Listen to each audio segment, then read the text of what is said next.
So we just got the co-op gameplay trailer for Split Fiction, and the game was already a day one buy for me at least. But now, I might just pre-order it, I'm not gonna lie. Joseph Ferris and Hazelight just aren't missing right now. A Way Out was such a good game and a lot of fun. I played that with my brother. And It Takes Two, well, I didn't finish it, but it literally won Game of the Year. I think that speaks for itself. And this game is already looking like a Game of the Year contender too. Games like this are exactly what we need these days. Ones where you can tell the developers actually put love and care into the game. So if you don't know, the game follows two writers, one who writes sci-fi stories and another who writes fantasy. But somehow they both get transported into the books and the levels flip-flop from like fantasy to sci-fi. It's a really cool concept. They're keeping co-op gaming alive with this one. Like just in the couple minutes they've shown, we already have seen like a crazy bike chase, an insane boss fight, which gets me the most hyped. And it's coming out in March, so that's right around the corner. March 6th to be exact. So just a little over a month away. And the part that I think is the greatest thing they've ever done, if you have a friend on PC and you're on PS5, you can still play with them as well. All they have to do is download the friend pass. You just have to send them an invite and then boom, they're in the game. It's a great feature and encourages much more people to give the game a chance as only one person has to pay for it. It's actually the only reason me and my brother finished A Way Out, because we saw the game was on sale and searched up the thing about the friend pass. So I really think a lot of developers could learn some things from Hazelight, making projects that they're passionate about and actually providing new and valuable experiences to the game while also putting, genuine care into it. It's really refreshing when compared to a company like, say, Ubisoft, who just, throws out cash grabs. Now, don't get me wrong, I used to love Ubisoft.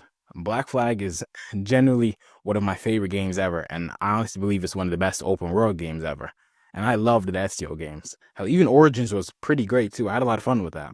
But lately, in this past, say, maybe 3-4 years, they've been releasing straight. I think a prime example of this is their quadruple A game, Skull and Bones. I played this for probably 45 minutes, and it was just empty, boring, and half-baked. And that's not just my opinion either. A lot of other people agree with that. There was no redeeming qualities, and it was just kind of there, like it was a game that released. This is becoming more and more common, unfortunately, in the gaming industry. And 2024 was also a year of misses, not just for Ubisoft, but there were other huge fails as well. Don't get me started on Concord. And while Kill the Justice League had an interesting concept, they didn't really deliver on what the game could have been. I mean, Concord didn't even last 2 months, I think. And Kill the Justice League is officially done now as well after a few seasons. And honestly, I'm a gamer. I want all games to succeed, don't get me wrong, but was it even a surprise those games failed? Concord was a poorly done hero shooter, and Kill the Justice League was a live service looter shooter where we killed beloved characters with a story that genuinely baffles you every step of the way. I think the thing that's going to separate Split Fiction and Hazelight from other game studios is their passion for making the games. As long as they truly want to make this game and believe in it and only want the best for it, not just a cash grab, they'll always succeed. March 6th is just over a month away, so let's hope we have a masterpiece waiting for us that day. I'm also really glad that Hazelight is bringing, a newfound love and passion for these co-op games. If you look at earlier years, a lot of great co-op games are being made. I mean, Left 4 Dead, Gears of War, just all those games were good and had, a very big emphasis on co-op. Now, my script is done, but it's time for me to yap a little bit. But basically, what I truly think that the gaming industry needs right now is more games like Split Fiction or more studios like Hazelight. Developers who are very passionate about the game they're making, and also ones who are not just looking for a cash grab. I generally don't know if I can name 10 games that really have this amount of care and attention put into it that are being made. Also, another thing is this year, there weren't really any super good game releases yet. I know Shadows is coming out March 20th, I believe, and whether I'm buying that is honestly a maybe. I'm not sure yet. I need to see more, or at least hear more good things about it. So since this is coming out so soon, I'm glad I have, something a little fun to just play during March.